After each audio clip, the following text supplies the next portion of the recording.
T20 ಇತಿಹಾಸದಲ್ಲೇ ಅತಿ ಹೆಚ್ಚು ವಿಕೆಟ್ ಪಡೆದ ಆಟಗಾರ. ಇನ್ನು ಕೇವಲ 94 ರನ್ನುಗಳನ್ನು ಕಲೆ ಹಾಕಿದರೆ 19 ವರ್ಷಗಳ ಹಿಂದಿನ ಸಚಿನ್ ತೆಂಡೂಲ್ಕರ್ ದಾಖಲೆಯನ್ನು ಮುರಿಯುವಂತಹ ವಿರಾಟ್ ಕೊಹ್ಲಿ.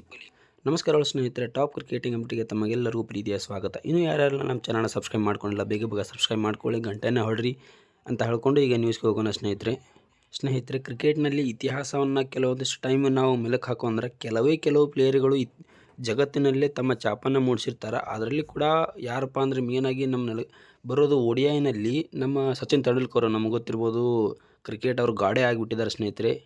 ODIನಲ್ಲಿ ಬರೀ 94 ರನ್ನುಗಳನ್ನು ಕಲೆ ಹಾಕಿದರೆ ವಿರಾಟ್ ಕೊಹ್ಲಿ ಅವರು ಸಚಿನ್ ತೆಂಡೂಲ್ಕರ್ ಅವರ ದಾಖಲೆಯನ್ನು ಮುರಿತಾರಂತ. ಅದು ಯಾವ ದಾಖಲೆ ಇರ್ಬೋದು ಸ್ನೇಹಿತರೆ? ಅಂಥ ದಾಖಲೆ ಅದು ಅವರು ಸಚಿನ್ ತೆಂಡೂಲ್ಕರ್ ಅವರು 2006ರಲ್ಲಿ ಅದು ಮೇನಾಗಿ ಪಾಕಿಸ್ತಾನ ವಿರುದ್ಧವನ್ನು ಆಡಿ ಆ ದಾಖಲೆಯನ್ನು ನಿರ್ಮಿಸಿದ್ದಾರೆ ಸ್ನೇಹಿತರೆ. ಇದೀಗ ಇವರು ವಿರಾಟ್ ಕೊಹ್ಲಿ ಅವರು ಆ ದಾಖಲೆಯನ್ನು ಮುರಿಯೋದಕ್ಕೆ ಸಜ್ಜಾಗಿದ್ದಾರೆ. ಅದು ಯಾವ ದಾಖಲೆ ಅಂತ ನೋಡೋಣ.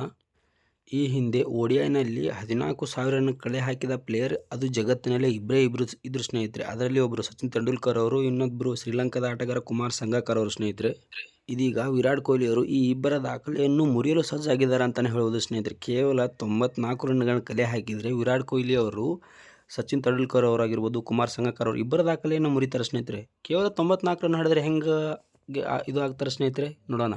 ಸಚಿನ್ ತೆಂಡೂಲ್ಕರ್ ಅವರು 14,000 ರನ್ಗಳನ್ನು ಕಲೆ ಹಾಕಲು ಇವರು ಬರೋಬ್ಬರಿ 350 ಇನ್ನಿಂಗ್ಸ್ಗಳನ್ನು ತೆಗೆದುಕೊಂಡಿದ್ದರು ಈ ಹಿಂದೆ.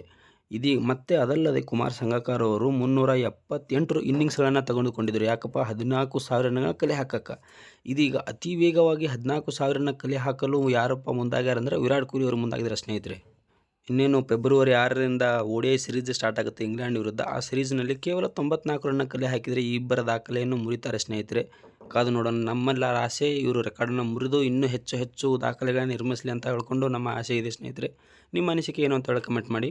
ಇನ್ನು ಅದಲ್ಲದೆ T20ಯಲ್ಲಿ ಅತಿ ಹೆಚ್ಚು ವಿಕೆಟ್ ಪಡೆದ ಆಟಗಾರರು ಯಾರಂದರೆ ಅಂದರೆ ನಾ ಹೇಳಕ್ಕೆ ಹೊಂಟಿರೋದು ಬರೀ ಇದು T20 ಇಂಟರ್ನ್ಯಾಷನಲ್ ಅಷ್ಟೇ ಅಲ್ಲ, ಲೀಗ್ ಆಗಿರ್ಬೋದು, IPL ಇಂಥ ಏನು ಫ್ರಾಂಚೈಸಿಗಳು ಏನರ್ಥ ಇದನ್ನೆಲ್ಲವನ್ನ ಇನ್ಕ್ಲೂಡ್ ಮಾಡಿ ಹೇಳಕತ್ತಿದ್ದು ಸ್ನೇಹಿತರೆ. ನಮಗೆ ಗೊತ್ತಿರ್ಬೋದು, ಸೌತ್ ಆಫ್ರಿಕಾ ಲೀಗ್ ನಡೆಯಕತ್ತೈತಿ. ಅದರಲ್ಲಿ ಕ್ವಾಲಿಫೈಯರ್ ಲೀಗ್ನಲ್ಲಿ ಅಂದರೆ ರಶೀದ್ ಖಾನ್ ಅವರು ಒಂದು ದಾಖಲೆ ನಿರ್ಮಿಸಿದ್ದಾರೆ. ಕೇವಲ 2 ವಿಕೆಟ್ಗಳನ್ನು ಪಡೆದು ವಿಶ್ವ ದಾಖಲೆ ನಿರ್ಮಿಸಿದ್ದಾರೆ. ಅದು ಯಾವ ದಾಖಲೆ ಅಂತ ನೋಡೋಣ ಸ್ನೇಹಿತರೆ.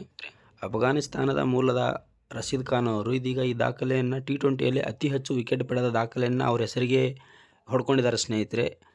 ಇವರು 2015ರಿಂದ ಇಲ್ಲಿಯವರೆಗೂ ಬರೋಬ್ಬರಿ 457 ಇನ್ನಿಂಗ್ಸ್ಗಳನ್ನು ಆಡಿದ್ದಾರೆ. ಅದರಲ್ಲಿ 633 ವಿಕೆಟ್ಗಳನ್ನು ಪಡೆದುಕೊಂಡಿದ್ದಾರೆ ಸ್ನೇಹಿತರೆ. ಇದೀಗ ನೋಡೋದಾದರೆ ಇವರೇ ಅತಿ ಹೆಚ್ಚು ವಿಕೆಟ್ಗಳನ್ನು ಪಡೆದವರು ಇಡೀ ವಿಶ್ವದಲ್ಲೇ. ಈ ಹಿಂದೆ ಯಾರಿದ್ರು ಫಸ್ಟ್? ಈ ಹಿಂದೆ ನಮ್ಗೆ ಗೊತ್ತಿರ್ಬೋದು, CSKಲ್ಲಿ ಆಡ್ತಿರುವಂತಹ DJ ಬ್ರಾವೋ ಅವರು ಆಲ್ರೌಂಡರ್ ಯಾವ ರೀತಿ ಇದ್ರು ಅಂತ ಹೇಳ್ಕೊಂಡು ಅವರ ಹೆಸರನ್ನೇ ಪರ್ಮನೆಂಟಾಗಿ ಉಳಿಸ್ಕೊಂಡ್ಬಿಟ್ರು CSKಗೆ. ಅವರು 2006ರಿಂದ 2024ರವರೆಗೆ ಬರೋಬ್ಬರಿ 546 ಇನ್ನಿಂಗ್ಸ್ಗಳನ್ನು ಆಡಿ 631 ವಿಕೆಟ್ಗಳನ್ನು ಪಡೆದ್ರು ಸ್ನೇಹಿತರೆ. ಅಂದರೆ ಈಗೇನು 2 ವಿಕೆಟ್ಗಳನ್ನು ಪಡೆದ್ರಲ್ಲ ಅವ್ರಿಗಿಂತ ಮುಂದೆ ಬಂದರು ಸ್ನೇಹಿತರೆ ರಶೀದ್ ಖಾನ್ ಅವರು. ಇದೀಗ ನಾವು ನೋಡಿದ್ರೆ ಜಗತ್ತಲ್ಲೇ ಅತಿ ಹೆಚ್ಚು ವಿಕೆಟ್ ಪಡೆದವರು T20ಯಲ್ಲಿ ರಶೀದ್ ಖಾನ್ ಅವರಾಗಿದ್ದಾರೆ ಸ್ನೇಹಿತರೆ. ಇನ್ನು ಇಂಡಿಯಾದಲ್ಲಿ ಯಾರಿದ್ದಾರೆ ಅಂತ ಹೇಳಿ, ಇನ್ನು 2009ರಿಂದ ಇಲ್ಲಿಯವರೆಗೂ ಚಹಲ್ ಅವರು ಏನು ಆಡಿದ್ದಾರೆ ಅದರಲ್ಲಿ 309 ಇನ್ನಿಂಗ್ಸ್ಗಳನ್ನು ಆಡಿದ್ದಾರೆ. ಅದರಲ್ಲಿ ಅವರು 364 ವಿಕೆಟ್ಗಳನ್ನು ಕಬಳಿಸಿ ಮುಂದೆ ಇದ್ದಾರೆ ಅಂತಲೇ ಹೇಳ್ಬೋದು ಸ್ನೇಹಿತರೆ. ಇಂಡಿಯಾದ ಪರ ಚಹಲ್ ಅತಿ ಹೆಚ್ಚು ವಿಕೆಟ್ಗಳನ್ನು ಪಡೆದಿದ್ದಾರೆ. ನಿಮ್ಮ ಅನಿಸಿಕೆ ಏನು ಅಂತ ಹೇಳಿ ಕಮೆಂಟ್ ಮಾಡಿ ಸ್ನೇಹಿತರೆ. ವಿರಾಟ್ ಕೊಹ್ಲಿ ಅವರ ದಾಖಲೆಯನ್ನು ಮುರಿತಾರ ಮತ್ತು T20 ವಿಕೆಟ್ನಲ್ಲಿ ಇಂಡಿಯಾ ಪ್ಲೇಯರ್ ಯಾರಾದರೂ ಅತಿ ಹೆಚ್ಚು ವಿಕೆಟ್ಗಳನ್ನು ಪಡೆಯುವಲ್ಲಿ ಸಾಧನೆ ಯಾರು ಮಾಡ್ತಾರೆ ಅಂತ ಹೇಳ್ಕೊಂಡು ಕಾದು ನೋಡೋಣ ಸ್ನೇಹಿತರೆ, ಮುಂದೆ ಏನಾಗುತ್ತೆ ಅಂತ ಹೇಳ್ಕೊಂಡು.